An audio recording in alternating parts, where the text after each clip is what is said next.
Bismillahirrahmanirrahim. Assalamualaikum warahmatullahi wabarakatuh. Waalaikumsalam warahmatullahi wabarakatuh. Alhamdulillah kita berkumpul kembali di kajian Sirah Wali. Untuk hari ini kita akan lanjutkan tentang peradaban Islam di Surabaya. Jadi banyak sekali kelenteng-kelenteng yang ada di Surabaya ini saling berhubungan antara wali satu dengan wali yang lainnya. Jadi ada keterkaitan baik dari faktor zuriyah darah dan zuriyah keilmuan juga, satu sama lain ada berkesinambungan. Dan ada pun juga langgar-langgar yang ada di sekitar Surabaya ini, ya, seperti langgar Kibu, langgar Fathul Karim, langgar Tariqul Jannah, langgar Abdul Mansur. Semuanya itu ada nilai-nilai histori yang termasuk juga langgar Haji Mustofa Paten sama langgar Ponpes Yedah Ahyat. Itu semuanya ada keterkaitan satu di antara lainnya. Tadi sempat saya ke makam tembok Tugu.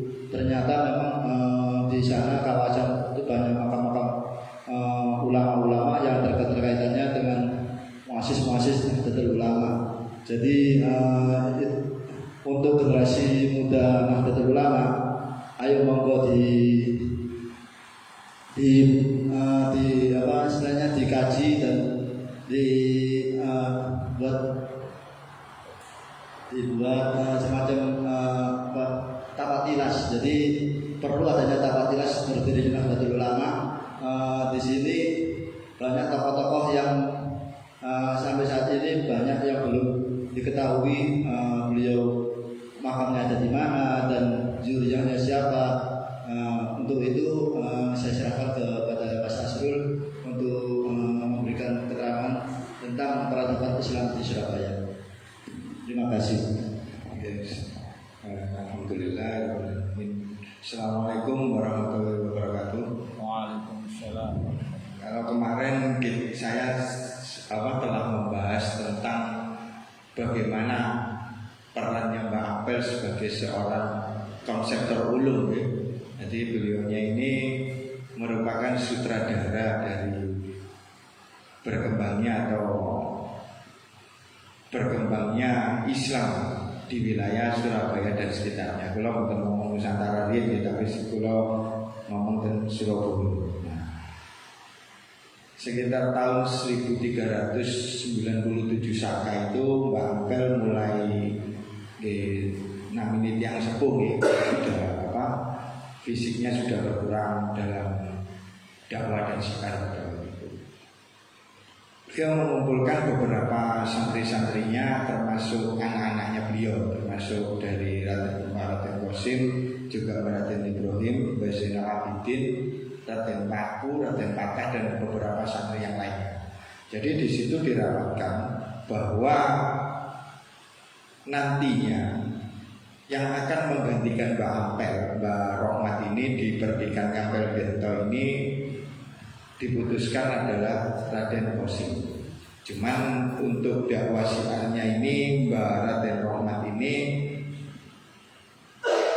menunjuk Sunan Giri atau Raden Paku ini untuk melanjutkan strategi dakwah syiar Islam.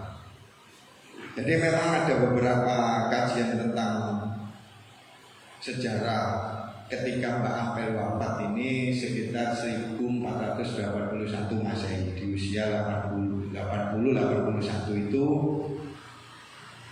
Mbak Raden Qasim ini setelah wafatnya Mbak Ampel ini 3 tahun kemudian beliau hijrah ke Ribat Sidai Derajat, yang dimana beliau ini diberikan pendidikan oleh Sultan Demak. Kalau mengenai catatan dari Mbak Raden Qasim yang dicatat oleh anak keturunan beliau, itu yang pertama.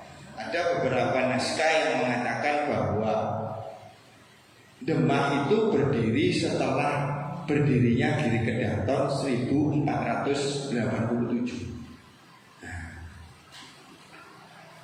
Itu pun juga berkaitan dengan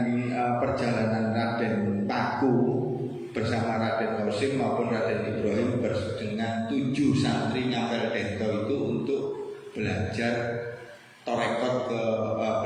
torekot ke Pasai, ke bapaknya ternyata bapaknya Mbak Raden Paku di situ, Mbak Maulana Iska. Ini saya langsung aja, ketika Mbak Rohmat ini meninggal, tampuk pimpinan Ngampel Dento dipindah ke Mbak Raden Qasim, dan tampuk pimpinan untuk dakwah Islam ini dipindah ke Giri Kedaton 1487.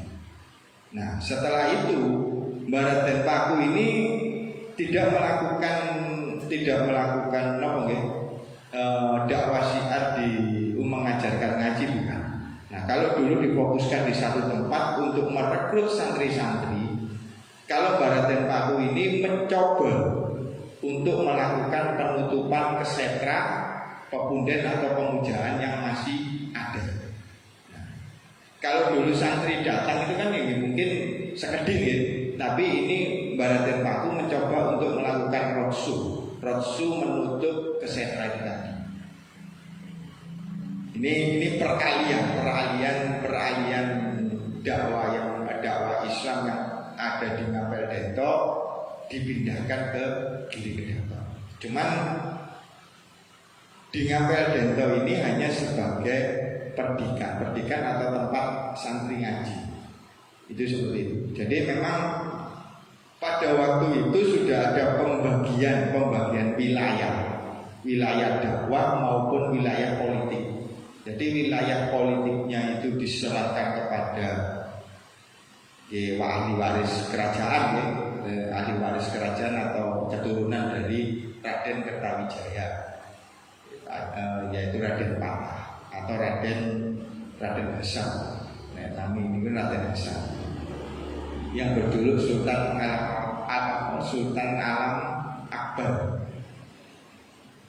Jadi penutupan kesetra ini dilakukan 3 tahun setelah Mbak Raden Paku ini mendirikan Giri Kedaton sekitar 1490. Jadi memang penutupan kesetra ini diawali dari wilayah Surabaya. Tapi sebenarnya sudah dilakukan, bahwasanya Mbak Raden Paku ini sudah membuat sebuah pemerintahan. Sebuah pemerintahan itu kalau bisa dibilang itu pemerintahan administratif santri, ya, administratif sama dengan Ngampel Dento pada waktu itu sudah ada yang namanya pemerintahan administratif, tapi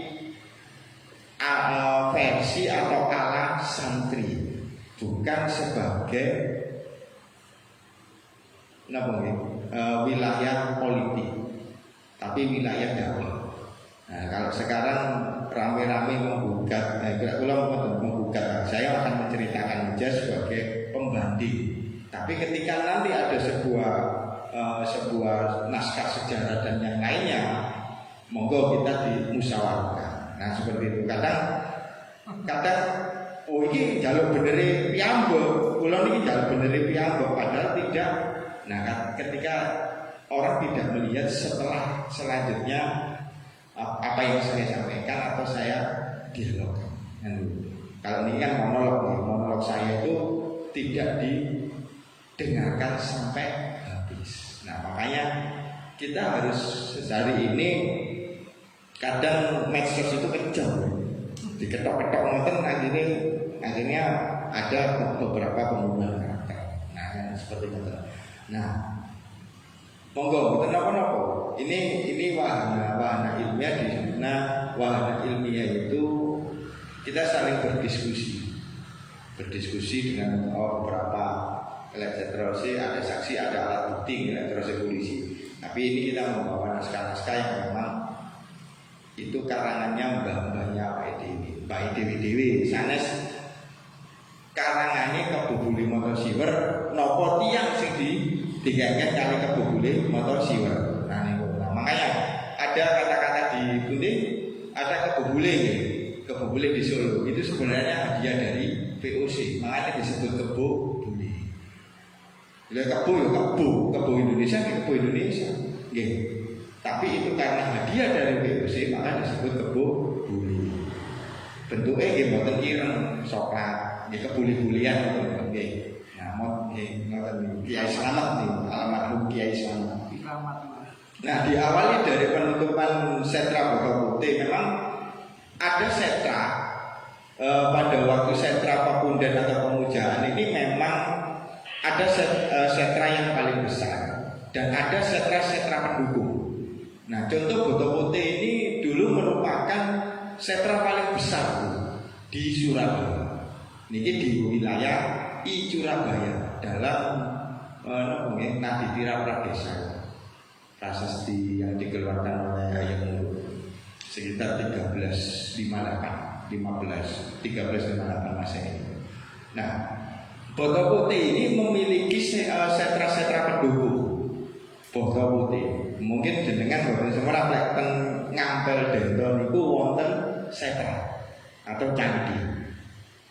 Wonten semua nggih. Nah, memang keberadaan candi atau setra yang ada di mana di Ngampel Dento itu memang sudah dihilangkan banyak. Tapi pada waktu Profesor Aminuddin Kasdi itu membahas tentang Ngampel Dento, bahwa di situ itu ada setra pendukung dari setra Boko Putih. Nah, letaknya itu ada di belakangnya juru kunci ini. Nah, itu dulu ada candi kecil, tapi kemudian dihilangkan. Nah, itu adalah setra pendukung. Nah, kenapa para wali-wali itu menempati setra-setra ataupun di dekatnya setra-setra? Nah, itu memang tempat berkumpulnya orang yang melakukan pemujaan dan kemudian disadarkan. Nah, ini dilakukan setelah Raden Rahmat Sedo. Itu sekitar 14 tahun. Nah, di mana pada waktu penutupan pesetra Boko Putih ini, di situ ditempatkan seorang ulama yang berasal dari Baghdad yang bernama Sayyid Jumat Al-Kubro. Sanes Jumatil Kubro dari Baghdad yang bernama Jumat Al-Kubro. Nah, yang kalau tiang sakniki nyebute niku Mbah Jimat. Sanes Jimat Cokronegoro, sanes Jimat Cokronegoro. Nah, memang letak Mbah Jimat Cokronegoro dan Cokronegoro ini ada di dekat setra itu. Tapi sebenarnya Mbah Jimat yang Mbah Jumatnya ini kemungkinan kalau tidak di sebelah selatan di sebelah baratnya atau sebelah timurnya setra. Itu seperti itu. Ini di daerah Boko Putih ini tidak sendirian. Mbah Jumat Al-Kubro ini melakukan Islamisasi atau proses Islamisasi di daerah tersebut. Dia ditemani oleh anak Mbah Sunan Ampel yang bernama kecil itu adalah Raden Hamzah. Sinten Raden Hamzah ini? Nah, setelah besar beliau berganti nama menjadi Raden Hisamuddin dengan beberapa julukan Pangeran Tumapel, Pangeran Jenggolo, Pangeran Galuh, Pangeran Surabaya. Nah, Panembahan Surabaya ini sebenarnya nama-nama itu sangat untuk zaman sakmonten ini kan di setiap wali itu pindah daerah dakwah sial, beliaunya menggunakan nama yang berbeda. Nah, akhirnya menjadi sebuah perdebatan bahwa sing siarken mriki niku Batu Mapel, sanes Mbah Hisamuddin, sanes Mbah Hamzah, sanes Mbah Surabaya. Padahal ini ada satu orang. Nah, ini yang akan menjadikan sebuah perdebatan. Nah, ini apa mana anak putu nih? Kok iso mbahku julukan ini ki? Sing penting niku namine Raden Hisamuddin yang kemudian beliau hijrah ke dekat Lamongan bernama Sunan Dekat. Nah, ya sampai kali Mbak Ampel niki. Mbak Ampel itu punya julukan Sinuwun Ngaripin Asidik jumeneng ing Ngampel Dento. Akhirnya kemudian perspektif kata-kata atau toponim kata itu, nama itu Mbak Ampel ini karena Mbak Rohmat ini berdiam di Ngampel Dento, akhirnya berjuluk Sunan Ampel. Nah, sama dengan orang-orang yang ketika saya Blusukan madosi makam-makam sepuh gitu. Loh niki muridnya Mbak Ampel, niki muridnya Mbak Ampel. Tapi dari kajian secara arkeologis masa nisannya itu tidak sejaman dengan Mbak Ampel. Nah niki berarti Mbak Ampel sing ke pinten. Sami kali Mbak Buyut kula. Kok Mbak Buyut kula. Nah ini sami dengan Kiai Kanigoro yang ada di Wirosaba Mojo Agung. Nah itu kan Wirosaba. Nah di hikayat ceritanya bahwa Mbak Kanigoro ini nyantri ten Mbah Sunan Ampel. Nah akhirnya kan dilihat masanya. Berarti ke Ampel berikutnya. Sama dengan Mbak Sawitri dan Bapak Sopati yang makamnya ada di Pelampitan. Oh tetap ngeyel. Oh ini kisah ini Mbak Sunan Ampel. Nggih, mboten napa. Wah iki tukang masake Mbah Sunan Ampel. Nah tapi dilihat dari kajian arkeologis, secara akademisi arkeologisnya itu masanya jauh dari Mbah Ampel. Contoh saat ini ngeten. Kinten-kinten jenengan, nah niki pun kula mboten bahas misane Mbah Ampel nggih. Nah ini sebagai contoh. Kang Kayus jenengan semarang makam saya bentok. Bandara Payung ten Gresik. Sampai ketak nih, maesan. Apes. Sampai cuwil. Apes. Beda dengan nisan-nisan setelah itu. Ada yang dari kapur, ada yang dari karang. Kalau Mbak Ampel itu insya Allah dari andesit. Karena memang zamannya batu andesit waktu itu sekitar 1400 sampai 1500-an. Ini nah, kita kembali ke masalah bergesernya dakwah Islam dari santri niku teko, santri itu datang ke perdikan. Ini bergeser ke arah Rotsu dengan penutupan kesetra-kesetra. Nah, niku wonten Boto Putih. Nah, kemarin sudah saya buktikan kalau memang situsnya Boto Putih lebih sepuh daripada Ngampel Dento, insya Allah nggih. Karena nopo peradaban Boto Putih niki saderenge Mbah Ngampel Mbah Rohmat niki dugi ten Ngampel Dento. Nah, kalau Mbah Lanang Dangirannya sendiri jepe tepe kali Mbah Ampel. Mbah Lanang Dangiran itu sekitar abad 16 akhir 1500-an itu, sedangkan Mbah Ampel 1440 datang ke Ngampel. Berarti selisihnya kan sekitar 150 tahun. Nah, kadang pemahaman ini harus kita sampaikan kepada memang orang-orang yang memang ya niku wau ngultusno niku wau, ngeramatno niku wau, tapi sak niki wau nggih. Pun kula bahas nggih, pun ngeramatno tiyang. Terus ketika beliau ini dilakukan, memang di Setra Boto Putih ini sing didepi ini sanes Ki Ageng Boto Putihnya piyambak. Ki Ageng Boto Putih ini nggih saderenge Mbak Dangiran ini, Mbah Lanang Dangiran. Memang secara penutupan masa ditutup malah boten ya. Nah kalau yang nama ketika melakukan negosiasi atau dialog dengan yang khas apa yang nyata itu enak. Tapi karena memang di setiap setra itu ada yang tidak nyata. Ya, pasti ada sing goib. Nah ini urusannya Mbak, sing wali-wali yang memang ahli dalam bidang ilmu gaib. Itu urusannya itu. Jadi ada yang syiar agama ini dalam nyata, penduduk ataupun orang-orang yang disadarkan yang pemeluk-pemeluk kapitayan tadi, dan ada para wali yang juga berhadapan dengan gaib. Nah ini sedikit wallahu alam, kadang kita ide ora percaya kali gaib, tapi kita dijerungkakno nggih, mboten semerap nggih. Nah ini kok. Nah, ketika Mbah Sunan Giri ini melakukan penutupan ke Setra Boto Putih, jadi yang kecil-kecil setra pendukung seperti di Ngampel Dento sudah disingkirkan. Nah, niki wonten malih sebenarnya setra di daerah Penili. Nah ini kan setra pendukung. Jadi setra pusat ini kalau dulu dibangun sentra-sentra kecil atau sentra-sentra pendukung itu searah mata angin, 8 mata angin. Searah 8 mata angin itu. Jadi digoleki mau. Ampel kan termasuk gitu. Nah, ini penilai kinten-kinten Simolawan, Sumbo. Nek saniki Sumbo, daerah Sumbo, Sidonipan itu. Daerah Sidonipan itu. Nah, terus kalau yang di daerah mana? Itu ada daerah Benteng. Sanes Bulak Benteng ya. Bulak Benteng saja. Benteng. Duduk Benteng, Benteng. Nah, akhirnya ilate wong Jawa, ilate wong tangga sebelah niku ngomong Bulak Benteng. Sebenarnya itu Benteng. Benteng gitu.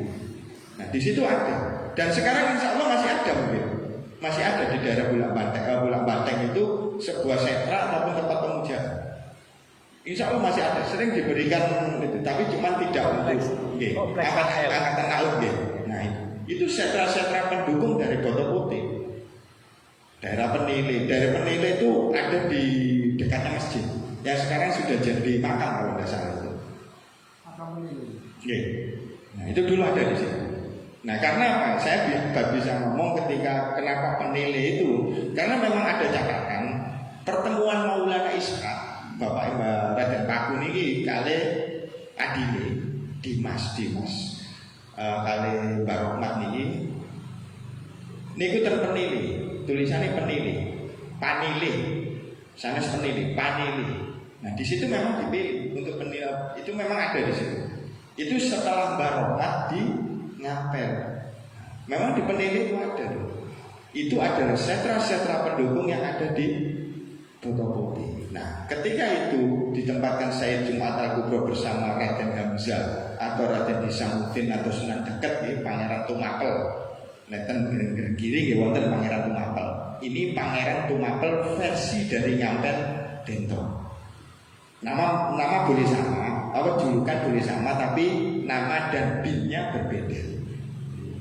Nah, ketika Mbak Hisamuddin dan Mbak Raden Jumat Al-Kubro ini sudah mampu mengembangkan wilayah, mampu mengislamkan daerah Boto Putih, ini diserahkan kali murid-murid yang di bawah levelnya beliau, sampai akhirnya bergeser ke daerah yang namanya Gunung Sari. Nah, ini Gunung Sari ini masih saya cari, cuman saya sudah tahu keberadaannya di mana ya, karena memang ini tempatnya sangat eksklusif sekarang. Itu tempatnya sangat eksklusif karena berada di tengah-tengahnya hotel Singgasana. Itu ada sebuah gundukan lapangan itu. Itu ada beberapa, kalau tidak salah, ini bangunan anyar kok. Bangunan anyar candi-candi apa kayak modelnya candi. Di situ sering diberikan kembang, dupo. Nah seperti itu. Insya Allah lokasinya di situ. Nah di Gunung Sari ini sebenarnya ditempatkan anak dari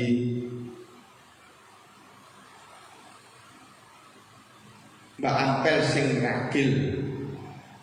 Ada yang bilang Raden Zakaria, ada yang bilang Raden Ahmad, ada yang bilang Raden Mahmud. Nah, ini kan ada yang bilang Raden Fakih.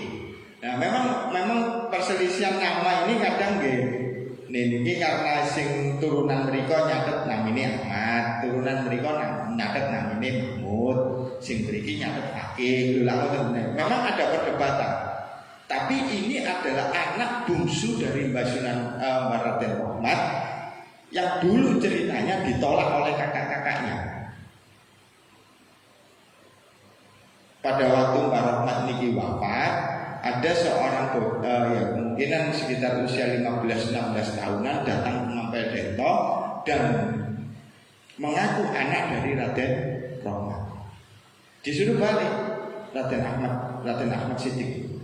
Lha bukti oleh adene kowe ini awakmu iki anake Mbah Rahmat.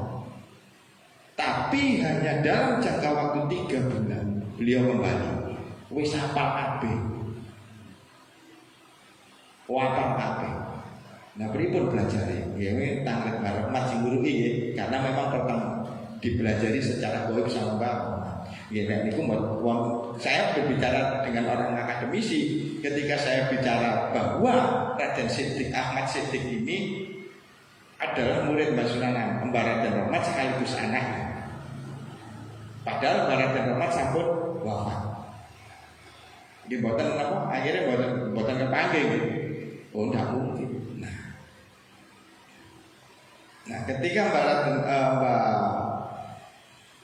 Raden Ahmad Siddiq ini ditempatkan di Gunung Sari, beliau bermukim di Gunung Sari untuk proses Islamisasi itu dengan beberapa kalau tidak salah itu ada sekitar 10 sampai 15 santri ngapel dento.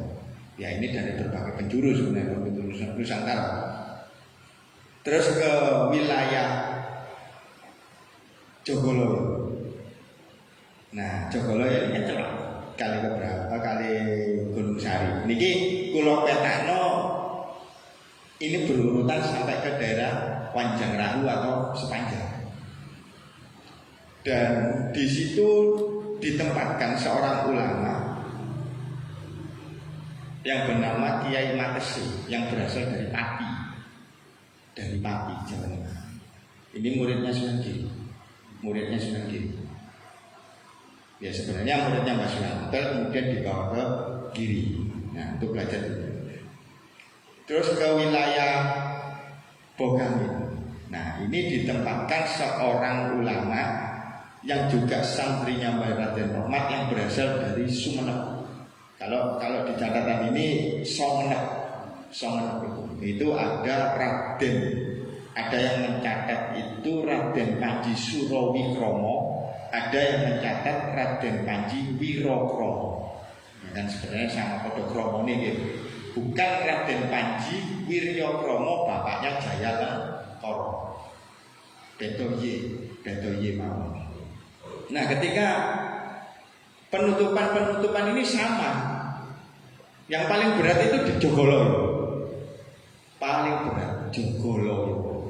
Nah, ini kan kematian yang ngoten sana. Nah, di Jogoloyo ini adalah sentra Bhairawa Tantra.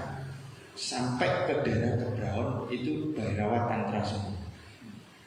Memang berat kalau Bhairawa Tantra, musuhnya demit. Nilai manusia boten bisa ditaklukkan secara dialogis, ya.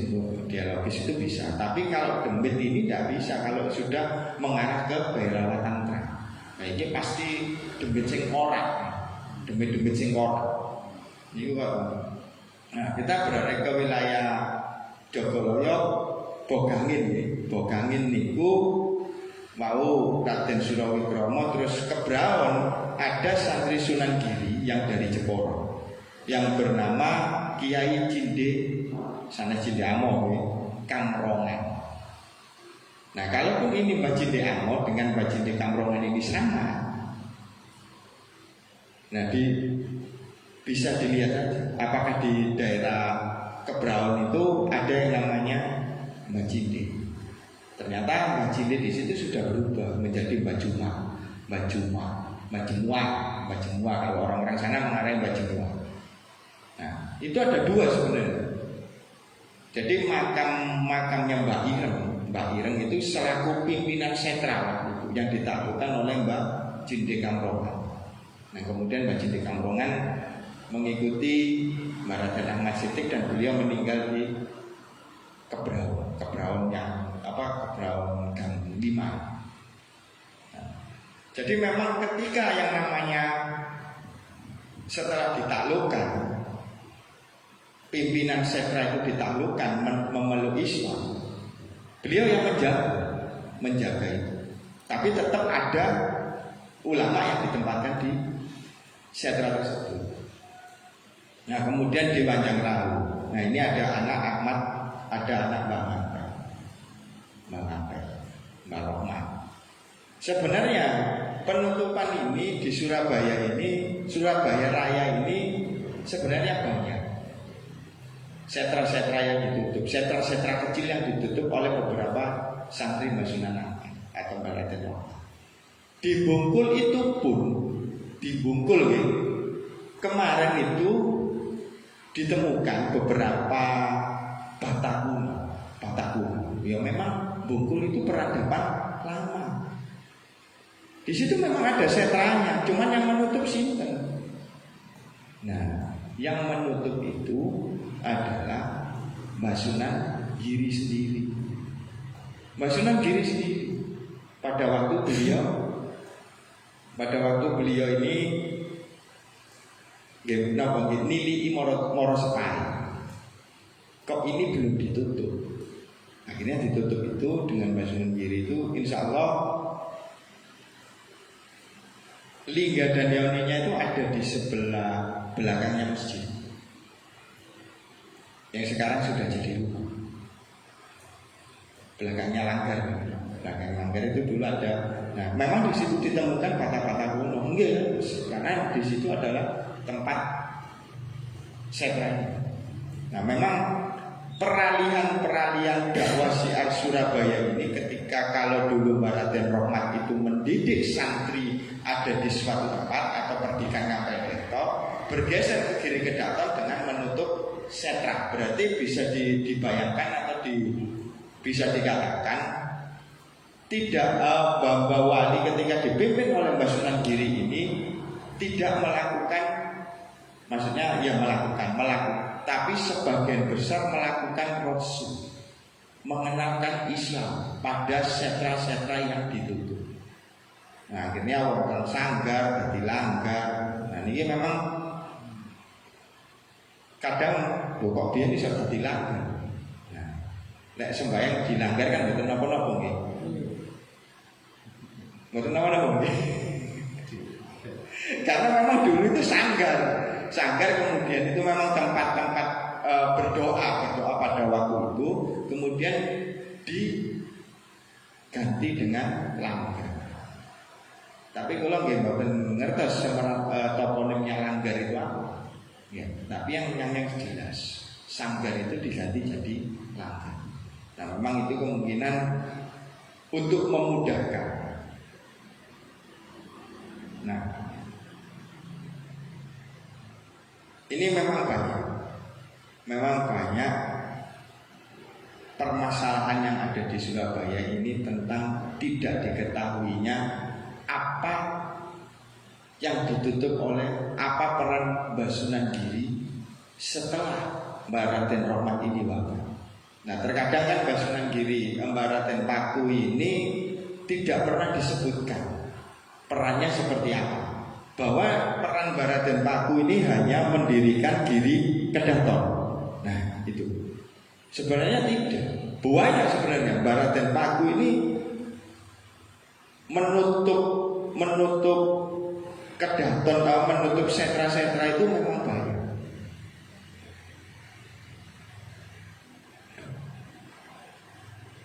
Memang banyak. Dari yang tercatat itu di wilayah Surabaya itu ada sekitar 6 setra yang ditutup oleh ekspedisi Giri Kedaton di bawah pimpinan Mbah Raden Paku. Itu yang utama waktu itu, yang utama yang ada di Surabaya. Sehingga bisa dikatakan Surabaya ini menjadi pusat perkembangan Islam. Karena memang arah dan tujuan Raden Paku ini supaya Islam berkembang dulu di Surabaya. Soalnya kula ningali watek nggih, watek teng Surabaya nggih. Kan atos-atos daripada wong Gresik, daripada wong Mojokerto, wong Sidoarjo, Lamongan. Lho wong Surabaya niki atos-atos. Nek wis mboten nggih mboten. Nggih. Nah, keras, kaku. Di wilayah Menganti Gresik itu Baraten Paku ini menutup sekitar 15 kesetra. Nah, mungkin wonten kuanak mriki.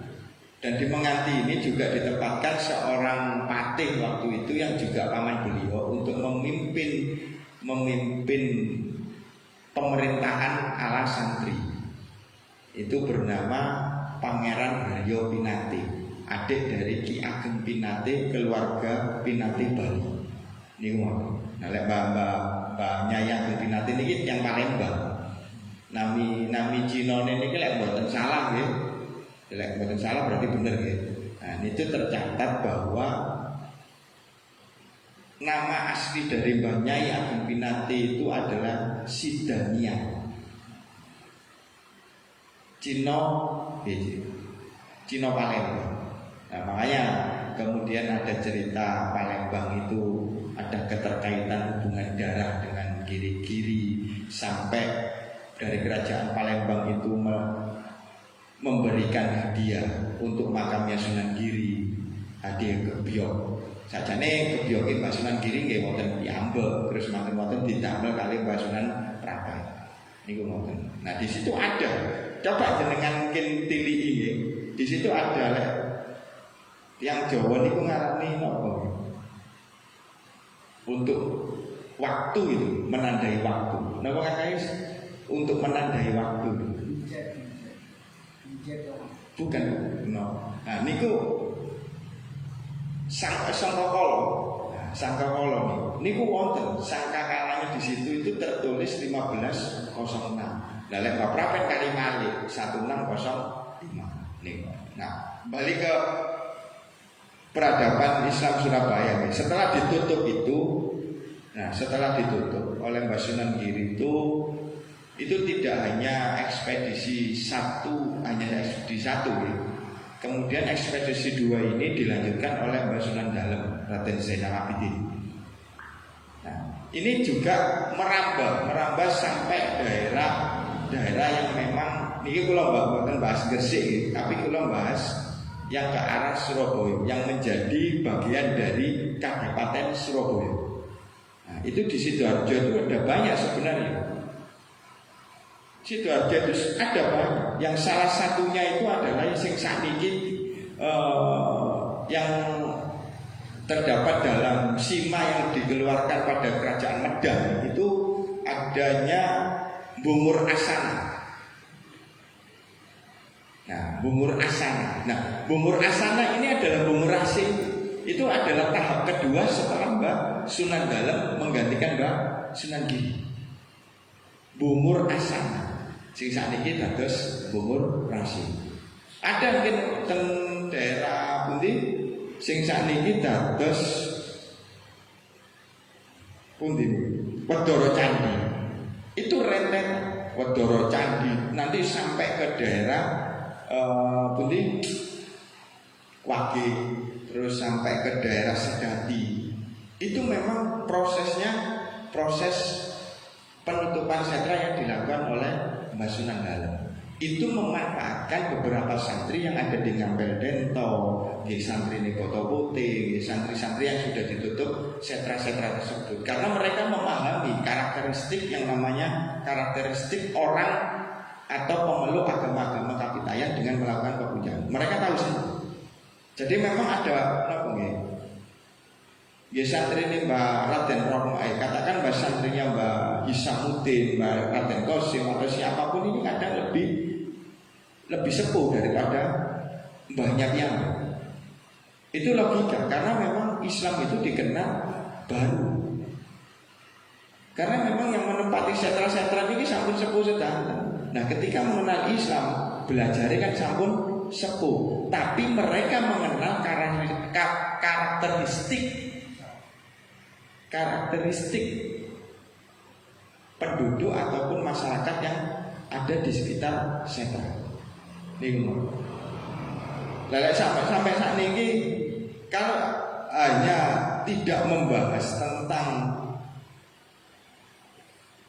Islam, ngapunten nggih, di Surabaya ini memang agama ini nggak ada, tapi lebih dulu kita monggo dibahas tentang perkembangan Islam yang ada di Surabaya.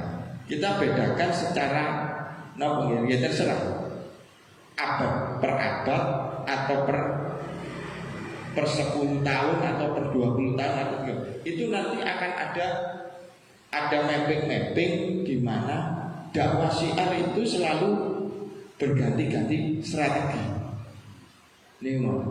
Nah, kalau zamannya Mbak Rohmat itu dulu membuat sebuah konsep dakwah Islam, kalau Mbak Raden Pak ketika kepemimpinan dialihkan ke diri Kedaton itu melakukan penutupan sentra dan melakukan proses islamisasi di daerah-daerah sentra, maka nanti ketika Mbak Sunan Dalem dilanjutkan sampai Mbak Sunan Prapen, sampai ke daerah Bang Wetan, Bang Kidul, Bang Kulon, ini masanya akan berbeda lagi strateginya.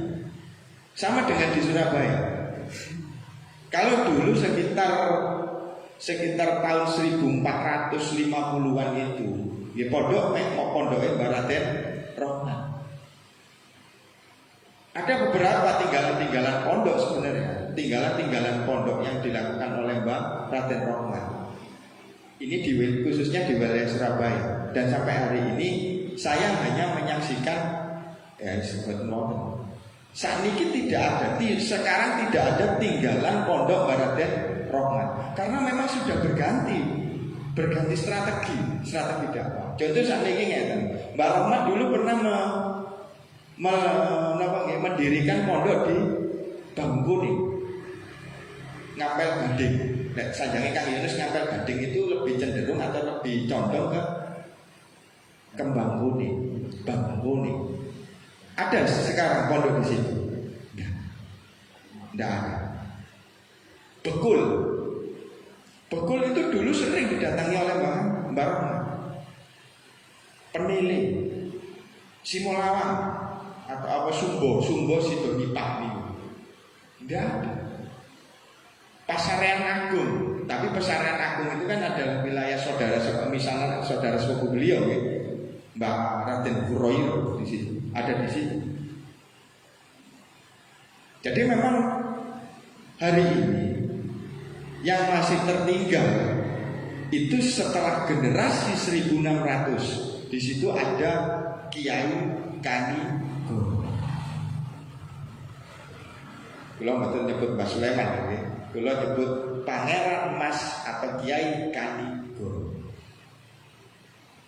Sampai sekarang masih ada.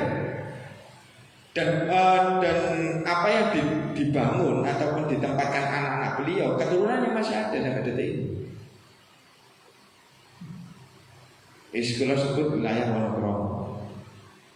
Ada 2 bagian.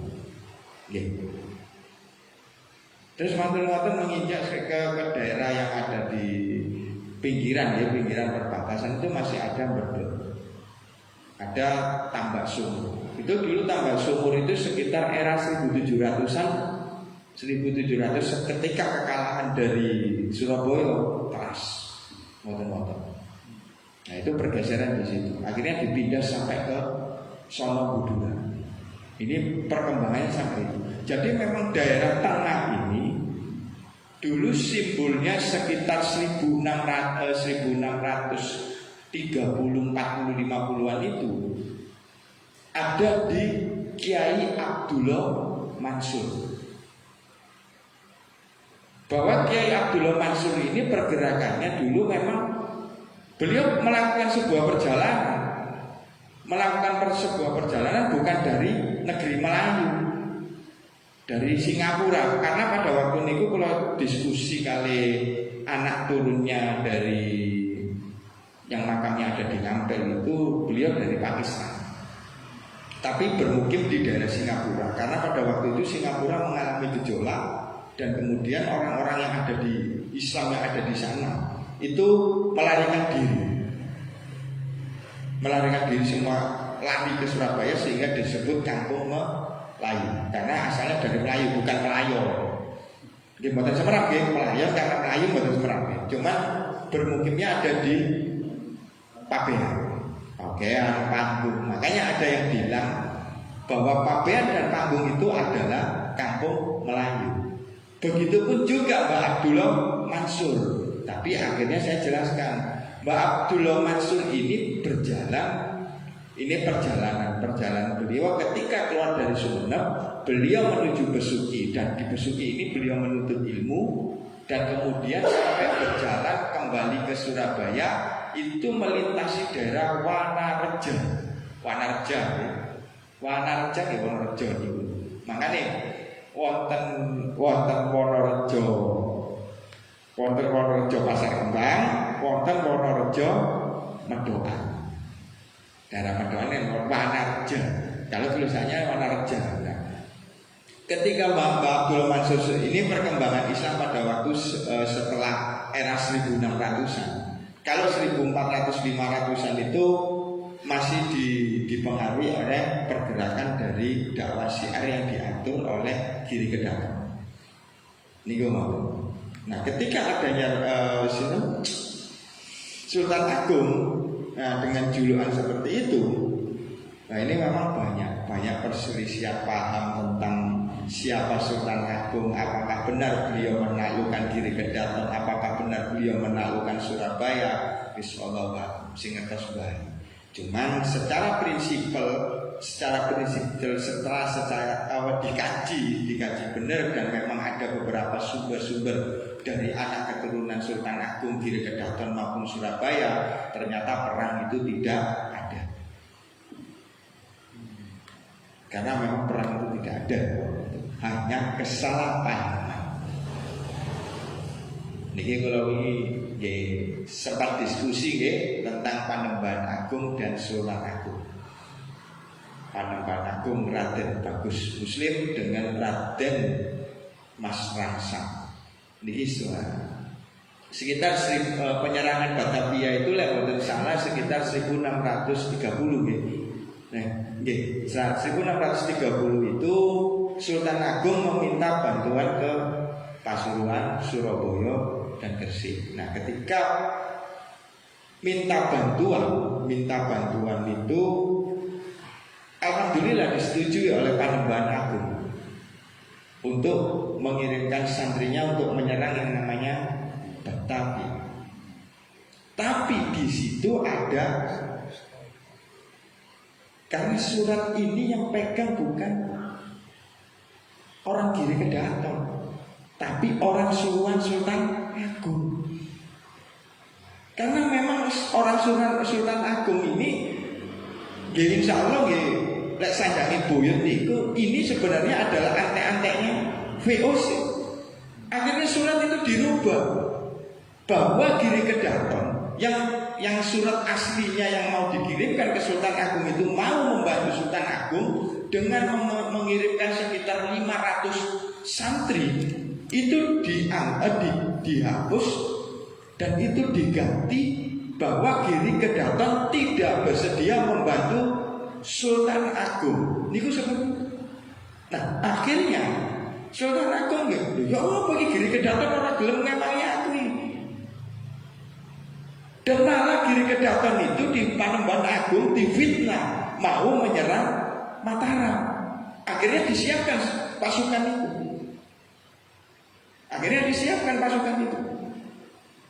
Disiapkan oleh Sultan Agung. Dan akhirnya terjadi perang di daerah Oro-oro Ombok. Gresik. Loh, itulah apa Sultan Agung?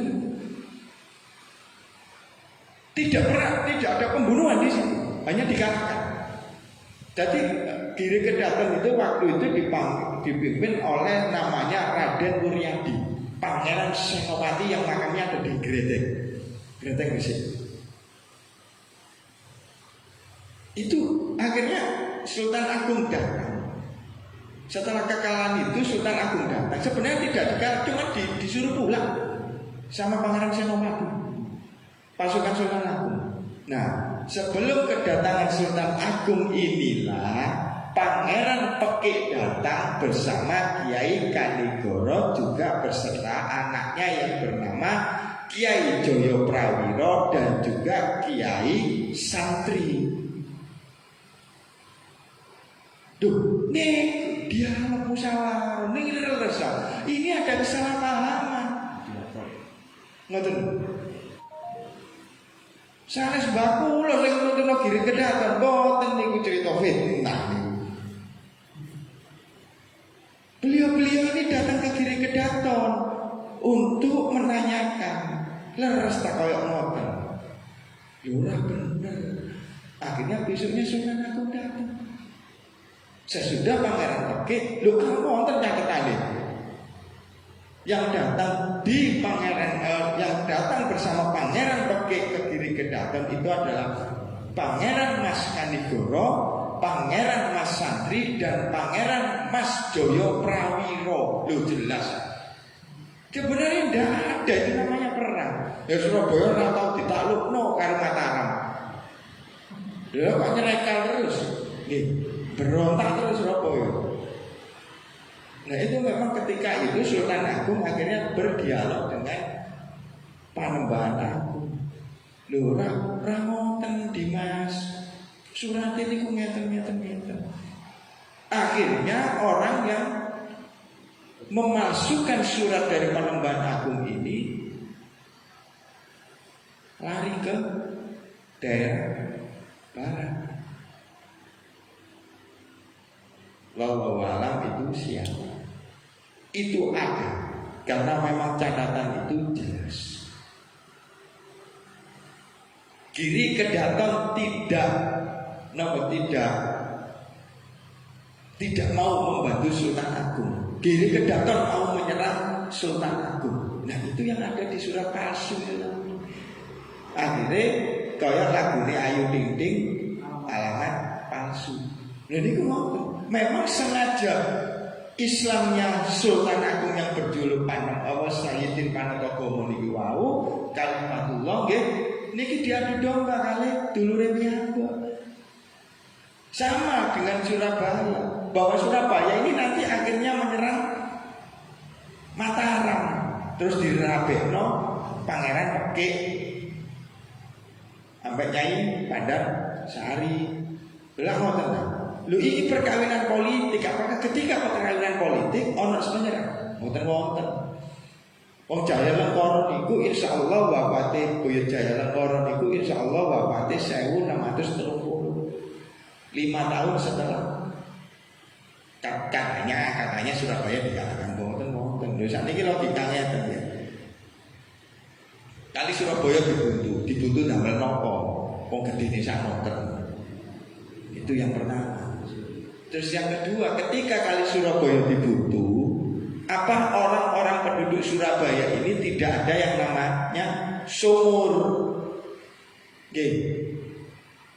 Apakah orang-orang Surabaya ini mengandalkan yang mengandalkan air konsumsi air itu hanya di kali Surabaya?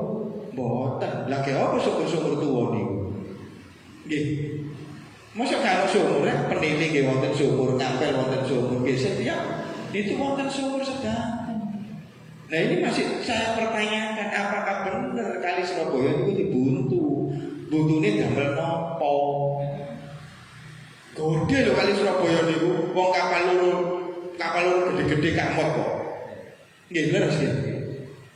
Kan menjadi transportasi air. Nah ini logika berpikirnya ini nopo. Nah ini akhirnya sampai ini dibu kali kebobole Motosiwer.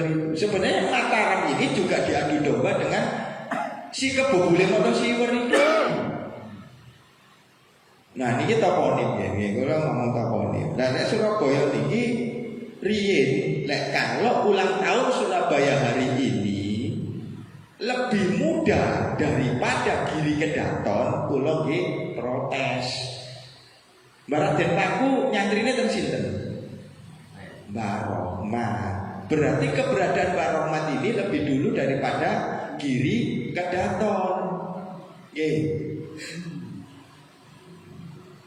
Nah, ini memang sengaja semua administratif, baik itu dakwah Islam atau syiar agama maupun politik, jenengan ini dipengaruhi kebobole Motosiwer VOC dan Mbak kula ngarani company Walanda. Nah, ini memang sakniki ngeten. Nah, kita kembali ke masalah Islam sendiri. Loh Islam ini mau nanti perang saja tanpa ada adu domba dan fitnah. Lho lancar-lancar mawon kok. Sampai napa? Islam sampai seberapa besar di Surabaya tanah Jawa ini kan berarti menandakan Islam niku mboten dikalahno kalih VOC, kalih company. Pembuktine sakniki 95% warga negara Indonesia adalah Islam. Insya Allah Islam. Pergerakan mahasiswa Insya Allah Islam. TMI gitu. Nah itu memang harus dikaji, memang harus dikaji benar, dikaji benar. Apakah memang Islam ini pernah tunduk sama yang namanya penjajah? Oh, tidak pernah, tidak pernah. Wong terbukti Mbak Kulo niki lho mboten tunduk ae sampai diisuno mayite digawa nang londo. Wong Mbak Kulo niki disanjange ngoten. Ada memang itu fitnah-fitnah itu yang diciptakan untuk mempengaruhi mindsetnya anak cucu beliau-beliau ini. Coba Surabaya niki nggih. Niki zaman pemberontakan. Kula mboten ngomong ketika niki Islam wis sing melok soal kiai-kiai dan ulama yang ada di Surabaya. Niki kula mboten sanjang erahnya Mbak Ngampel, erahnya Mbak Kosim atau sampai erahnya Mbak Pangeran Sakmoto ya, Pangeran Raden Sakmoto ini yang terakhir dari pimpinan Ngampel Dento, Perdikan Ngampel Dento. Saya awali dengan ketika itu adalah terbunuhnya, wafatnya seorang adipati anak dari Jangrono I, Raden Bonggowongso bin Pangeran Lanang Dangiran. Nama beliau adalah Raden Surodirono. Raden Surodirono yang meninggal di Laweyan Solo sekitar 1700 berapa nih? 1704 itu. 1704 itu beliau ini disuruh mengambil seorang ulama, karena ulama ini sudah meresahkan versinya VOC, sanes versi Bakulo, versinya VOC, karena sudah meresahkan, selalu melakukan perlawanan, tidak setuju dengan yang namanya kolonial ataupun dulur-dulur niki kerjasama kali penjajah. Do kerjasama wis gak gelem. Apa maneh ambek penjajah? Ambek dulur-dulure sing kerjasama kali penjajah mboten purun. Apa maneh karo penjajahnya? Kalau sama kolonialnya tadi. 1704 ini beliau diambil di rumah beliau dan beliau disembunyikan di Kadipaten dan tidak lama kemudian sekitar 2-3 tahun beliau meninggal wafat dan dikebumikan di Ngampel Dento. Dan tidak saya sebutkan siapa ulama itu, karena ulama ini adalah guru dari Raden Surodirono dan adik-adiknya, Adipati Notopuro, Raden Surengrono Lamongan, Raden Aryo Joyo Puspito, Raden Wongsonegoro Jangrono III, Raden Aryo Joko Tangkeban. Loh, ini guru beliau. Tegor betul. Ketika seorang adipati itu punya ulama atau guru yang kemudian diperintahkan oleh VOC Mataram atas perintah VOC yang pada waktu itu memang secara politik dikuasai oleh VOC. Mataram secara politik dikuasai VOC. Nah, teko jenengan ngekekno guru sampean nang ki boten teko. Ya tak delikno mawon. Nah, akhirnya 5 tahun kemudian ini dibocorkan oleh salah satu abdi dalam yang tidak diangkat menjadi patih atau prawiro atau perwira. Karena wis 5 tahun kemudian akhirnya Raden Surodirono Jangrono kali ini dibeto tempat Mataram. Tidak tahu beliau di sana itu kejadiannya seperti apa.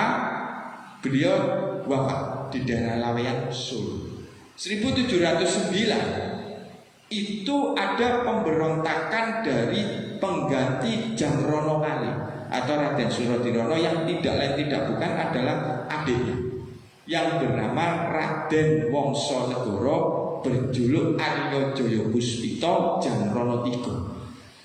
Perang Arya Jaya Puspita ini sampai sekitar 11 tahun.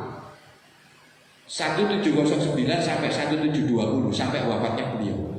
Nah, ini ada kata-kata, ada tulisan yang mencatat bahwa Arya Jaya Puspita Raden Wongsonegoro Jamrono III dibantu oleh kiai dan ulama Surabaya.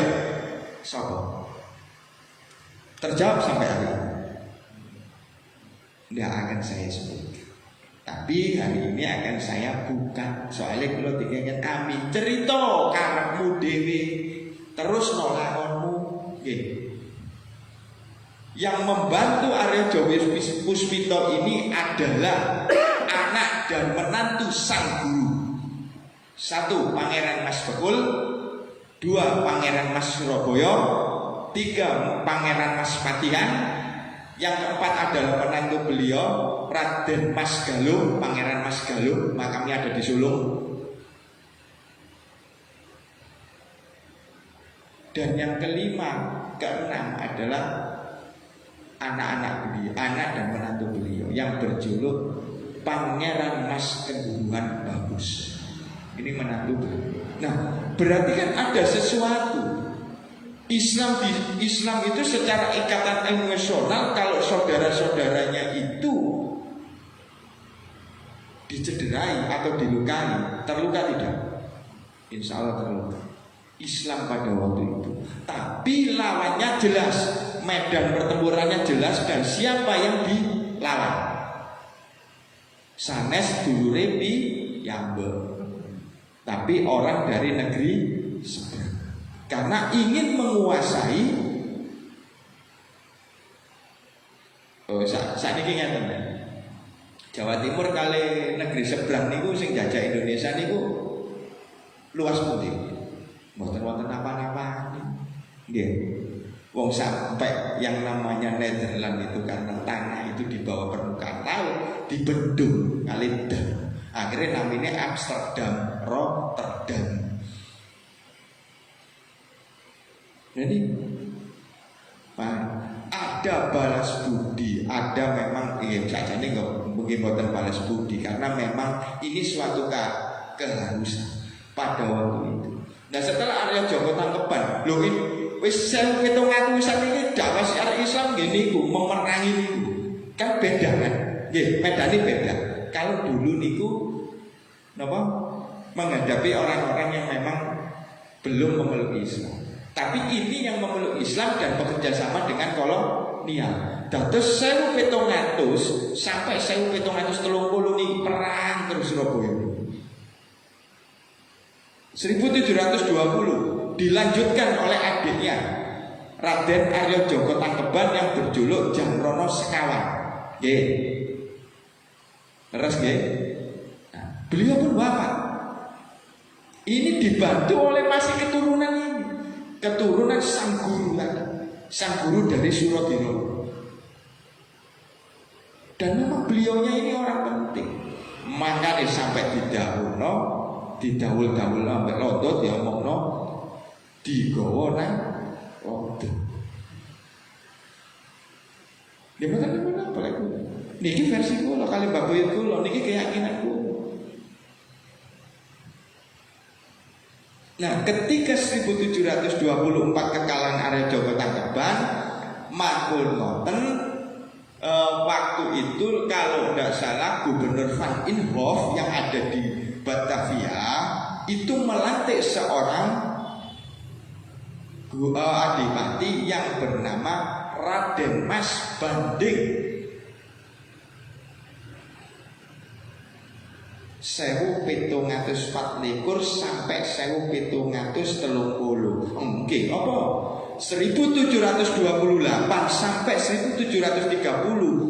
Radipati sing jenenge Raden Mas Banding niki melok berontak pisan karena nopo? memang sudah tidak sesuai dengan keyakinan beliau memeluk Islam bahwa sing kudu disejahterakaken niku rakyat, tapi rakyat pada waktu itu selalu dibebankan. Itu yang membuat Raden Mas Banding memberontak. Sinten Raden Mas Banding? Lek tiyang nyebuti Sawunggaling, lek kula nyebuti Joko Berek. Joko Berek nih Sawunggaling niki nami pitike, Joko Berek niki nami cilike. Beliau adalah anak Adipati Surengrono atau Adipati Notopuro Lamongan, sanes anake Jangrono. Lek cerita ludruk anake Jayeng Rono, gadah dulur namine Sawung Sari kali Sawung Rono, makame ten Genteng. Nggih.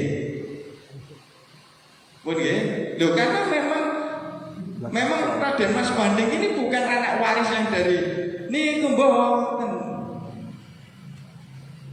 Tapi karena kelihayan beliau mencontoh sejarahnya, lek jarene Banding tak Marulan nggih ngarit, Gajah Mada nggih ngarit. Sami Joko Berek nggih ngoten. Ngawula ten Kadipaten. Tapi dengan berbekal yang namanya selendangnya bapake sing dikekno ibuke, bahwa kon iki sing anake Adipati Notopuro iku paman-pamanmu kabeh. Ngawulnya di sana. Akhirnya sampai pesan, ayo nyantrine ten pundi? Sawunggaling, Joko Berek. Nah, pertanyaan lagi, ten pundi? Mas Pati, Kawatan, Basuro, ten sini. Basuro Mas Pati. Bisa. Sana. Beliau mondok di Kiai Aryo Kusumo, Raden Aryo Kusumo.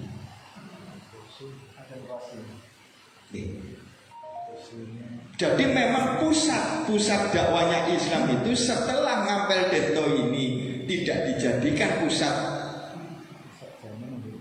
ngaji, ngaos, santri, itu dipindah ke Mas Pati. Lalu sampai dolek sakniki ya karena kepake. Karena memang itu sudah dihancurkan oleh Belanda. VOC itu ketika pembangunan benteng yang ada di tengah-tengah Tugu Pahlawan, teras sedanten.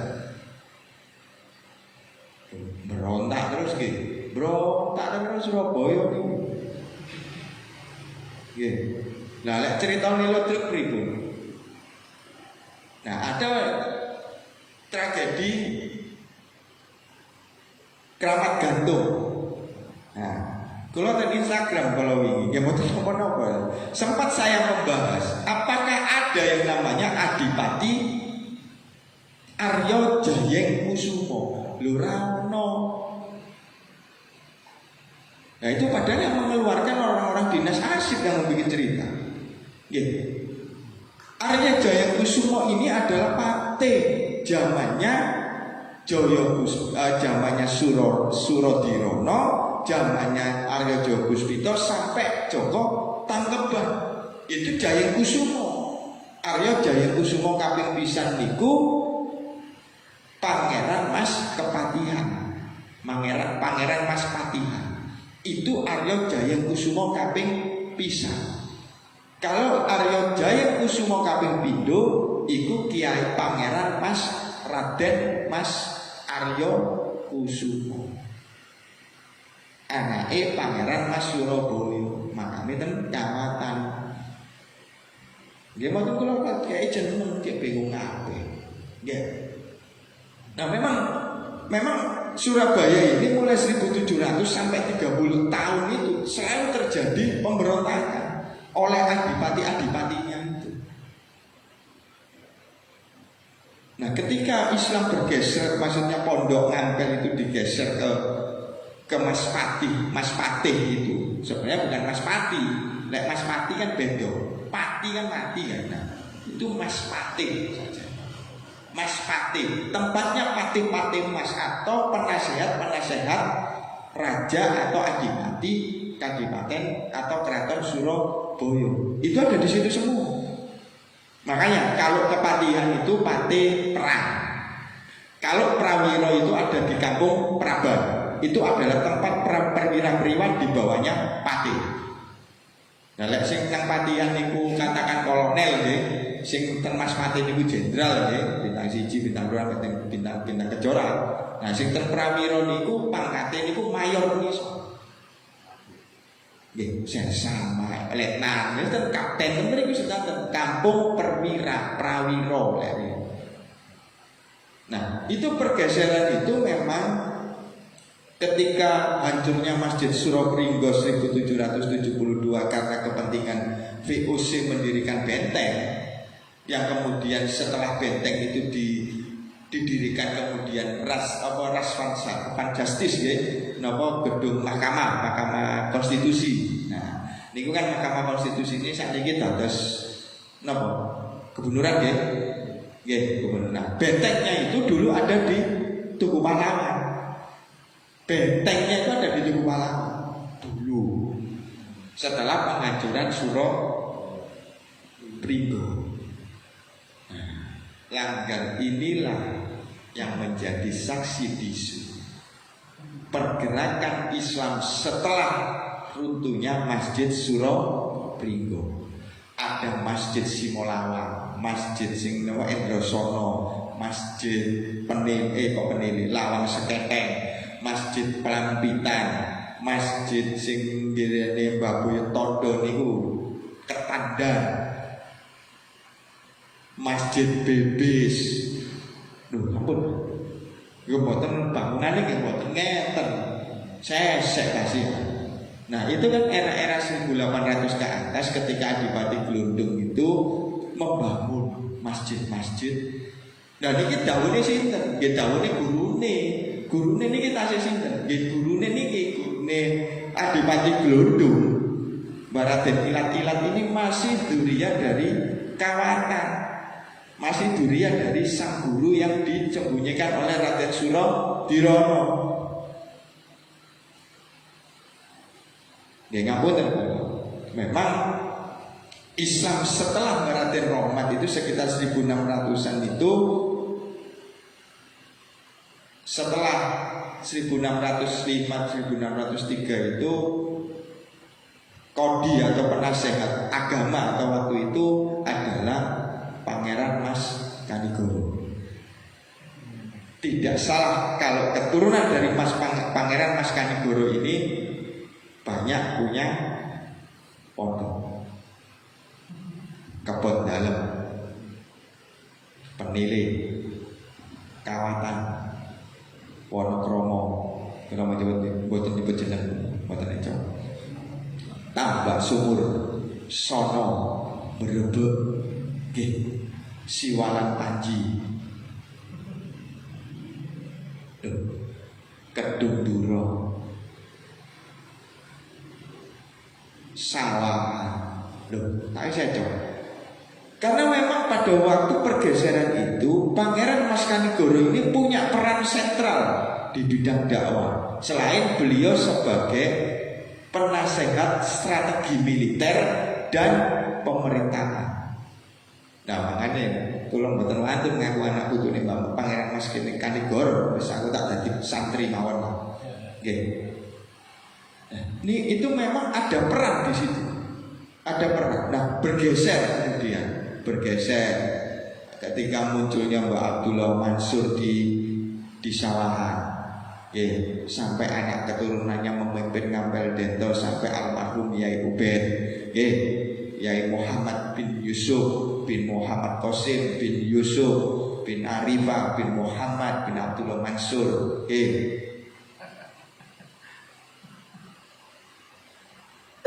itu satu tahun. Tapi kalau untuk yang namanya Pangeran Mas Surabaya tidak akan pernah saya sebut namanya. Tidak akan pernah saya sebut. Karena ini akan menjadikan sebuah konflik. Duriyah Sawan akan saya bahas. Mbah Abdul Mansur ini memang sekitar 1650-an itu Mbah Abdul Mansur ini coba mengembangkan pertama kali setelah beliau dari Wonokromo itu memang di sana juga ada anak keturunan beliau yang kemudian beliau yang dinikahkan anak keturunan beliau ketika dari Pabean itu di situ ada peninggalan sejarah Mbah Abdul Mansur. Nggih leres nggih, Mas Jan nggih. Ten Pabean Gang Pinten Kak Yunus. Peninggalan Mbah Abdul Mansur. Pabean Gang 5. Gang 4. Gang 4. Nggih. Nah, setelah itu sekitar 1700-an bergeser ke Kawetan, sampai kemudian kembali lagi ke Kampel Dento, kesawahan di situ ada sajane ke napa Ngampel Dento itu banyak melahirkan tokoh termasuk Hasan Dipo, termasuk Kiai Haji Mas Mansur. Ini kekuatan termasuk Ridwan Abdullah oleh Ridwan Kawatan. Tetap ada. Lah lawatan Ridwan Abdullah Kawatan. Mas Ali nggih Kawatan. Cuman masih ada sambung ke duriannya Mbak Abdul Karim, Abdul Aziz, Ali bin Abdul Aziz bin Abdul Karim bin Hashim bin Muhammad bin Abdullah Mansur. Nah, itu memang ada durian-durian ini memang berkumpul dari klannya Pangeran Mas Kanigoro, Abdullah Mansur dan Kadirun, Khodirun. Nah, Kiai Kamal itu. Nah, memang di situ mereka mengembangkan selain berdagang dan juga berdakwah juga niku santren. Ya. Nah, kenapa sih apa yang namanya Kiai Haji Mas Mansur itu mendirikan sekolah Mufidah itu karena memang beliaunya ini mencoba masuk atau mencoba merubah strategi yang baru. Bahwasanya kalau Islam dulu itu ada di pondok pesantren, beliau mencoba untuk strategi baru, mencoba untuk melakukannya di sekolah formal. Nah, itu akhirnya orang sekolah ma'arif. Awalnya tempat taswirul afkar itu ide-ide dari taswirul afkar. Di wonten Yai Wahab. Lho kula nembe semerah. Mantune Mbayai Wahab niki wonten sing namine Buyana, griyane Pucangan. Kang Songo. Lho.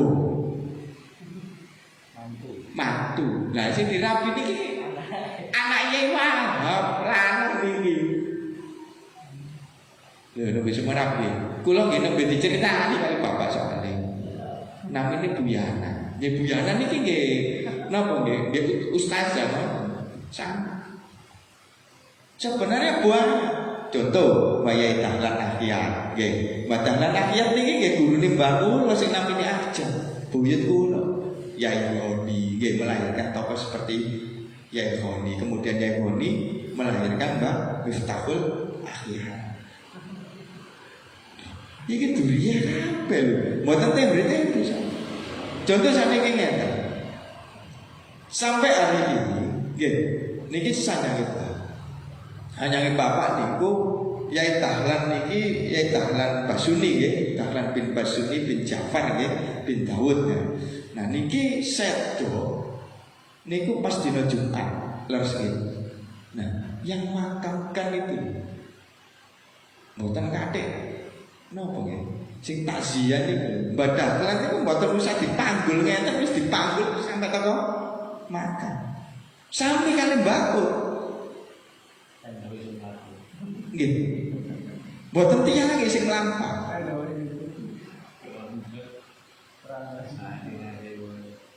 Daniel yen Baraden Rahmat. Duh niki anak putune kok. Berarti kan spesial banget apa spesial banget ya nek jare nama bahasa niku.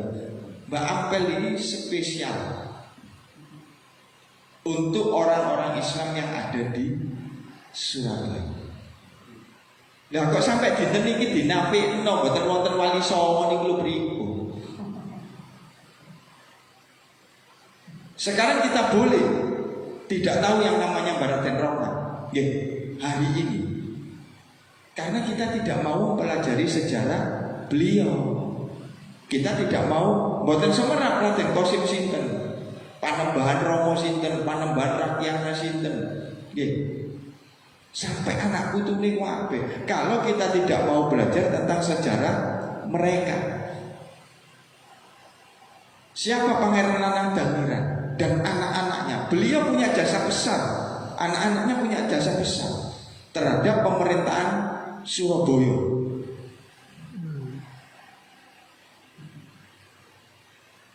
Anak-anaknya Pangeran Mas Santri ini juga punya jasa besar terhadap perkembangan Islam Surabaya. Anak putune Mbah Gipo berjasa besar dalam dakwah syiar di perdagangan. Sampeyan kira dagang tok buyut-buyut niki, buyut Gipo niki, mboten. Jadi memang hari ini harus monggo kita cari sareng-sareng. Nggih mboten. Niki satu sejarah, nggih. Dua tinggalan bu kitab, bu sajadah, bu nopo. Yang ketiga sing kudu jenengan jaga niku maesan.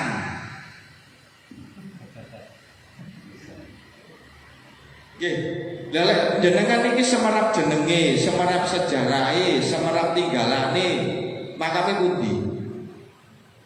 Nah, berarti kan maesan sing kudu dijaga niku. Makamnya di mana? Dan itu kita rawat. Ya pada kali mungkin jenengan ngerawat tenang akhirat. Soalnya kan patokan ini kan kali ya. Niso kali dukur nggih. Sikil kali sirah. Sing sirah sing sikil mancik sing sikil mancik lemah, sing dukur ambek sing hubungane kali sing kuwasa. Lha ngoten. Ablu minana kali ablu minawo. Jadi memang pergerakan Surabaya ini, pergerakan peradaban Surabaya ini berganti-ganti strategi dan berganti medan. Baraden Rahmat diberikan Ngapel Dento untuk melakukan dakwah syiar di Ngapel Dento dan beberapa tempat. Kemudian bergeser ke Giri Kedaton sekitar setelah Baraden Rahmat sedo, bergeser pada penutupan Setra. Kemudian mengembalikan pondok pesantren sekitar 1600-an. Sekitar 1700-an melakukan perlawanan terhadap penjajah. Lho jenengan wonten Semarang. Mosok Semarang. Pondok-pondok pesantren itu diawasi oleh PUC. Wonten Semarang jenengan. Nah, itu menyebabkan pondok-pondok pesantren 1700 sampai 1700-an itu tidak bisa berkembang. Karena perlawanannya ada di situ semua. 1800. Nggih, tambah nemen. Ketika nopo? Pangeran Diponegoro berontak. Pesantren-pesantren itu banyak yang dihancurkan. Akhirnya akeh sing delik-delik pesantren ini. Sampai ten gunung-gunung nggih Kang Kais nggih. Sekitar setelah Raden Mas Rangsang nggih Raden Mas Antawirya kalah. Lho niku ngoten. VOC niku selain makanya ketika setelah pemerintahan Sultan Agung itu tidak berhenti di situ. Berhenti di situ dakwah Islam. Mataram tidak pernah melakukan dakwah pengembangan dakwah Islam. Berhenti di Sultan Agung. Itu era 1850 ke atas sampai 1926 pergerakan-pergerakan itu sudah dilakukan oleh ulama-ulama sampai akhirnya munculnya Nahdlatul Ulama. Di perdagangan, sisi perdagangan pun itu juga dakwah Islam dilakukan pada 1900-an itu. Contoh munculnya Sarekat Dagang Islam. Haji Omar Said Cokro Aminoto dan Haji Hasan Gipo. dan beberapa saudara-saudara Sanjibo dan beberapa sahabat-sahabat perdagangan dari House Cokro Aminoto yang berasal dari Batavia, juga dari Betawi, juga dari Semarang. Lha bahas dakwah Islam niku mboten wonten telase, tapi strategi dan medan perangnya itu berbeda di setiap era dan dekade. Niku ngoten. Jadi memang harus mulai dikaji nggih sakniki tentang peninggalan Mbah Wali. Ya, karena mereka inilah yang membuat tatanan peradaban itu. Karena nopo sampai detik ini kinten-kinten kula tanggeti jenengan. Nggih, ngapunten kula nggih. Napa jenengan niki nate kepanggih tulisan. Lah niki sanes Abu Nuwas. Abu Nuwas ini memang seorang napa nggih?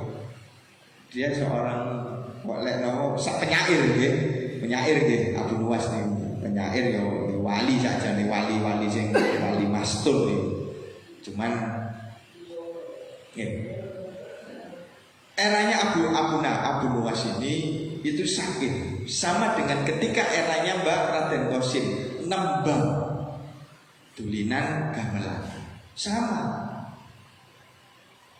Lek Mbak Raden Qasim ini menawi boten saged nembang boten nggih tidak nggih susah kalau Islam penduduk derajat niku susah karena memang kebiasaan dari masyarakat ini yang dipelajari oleh Mbah Raden Rahmat yang kemudian diturunkan kepada santri maupun anak-anak beliau. Nah, terus monggo hari ini sama-sama kita belajar apa yang pernah ditinggalkan Mbah Wali Songo. Yang namanya kontroversi ataupun konflik itu biasa, leta buyut.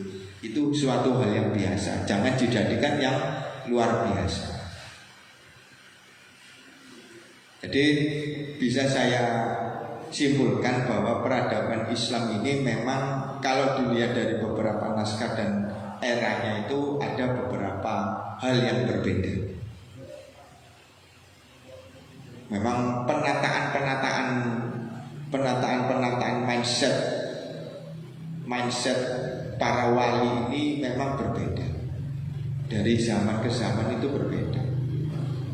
Tidak ujuk-ujuknya mereka Mbah Wali ini tidak berpikir tentang strategi dakwah itu. Mereka sudah berpikir, ya apa caranya merubah mindset dengan strategi yang berbeda, dengan medan perang yang berbeda. Niku ngoten. Nggih niki sampun dalu kula pungkasi riyen nggih ngapunten menawi wonten lepate kula nggih. Allahumma baik ila mitore. Wassalamualaikum warahmatullahi wabarakatuh.